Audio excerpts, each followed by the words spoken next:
I'm Josh Oxmacher. My job title is Irrigation Manager with Crosspoint Landscape and Design.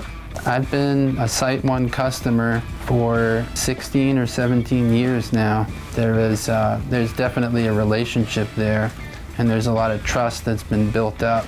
Before the website, for me, putting together a parts list was a tedious thing. It was a gigantic spreadsheet with like 10,000 different items. And my favorite feature on SiteOne.com is the ability for me to upload a parts list with one click of a button and have it turn into an order on the website.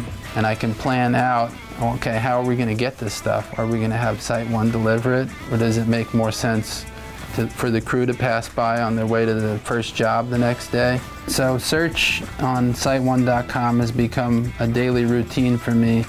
At Crosspoint, we have multiple projects and different types of projects going on. So I find it very useful to me to locate, the product that I'm looking for and what branch may have it in stock. What I also love about lists is I can actually download a list that I've saved in SiteOne.com and basically use it to update the prices that we're currently paying for the products we're using. Yeah, I would just compare it to like all the advances in technology that have happened in the last 20 or 30 years. And I think that's the sense that you get from the website, is we're still doing the same things we've always done. It's just made it easier.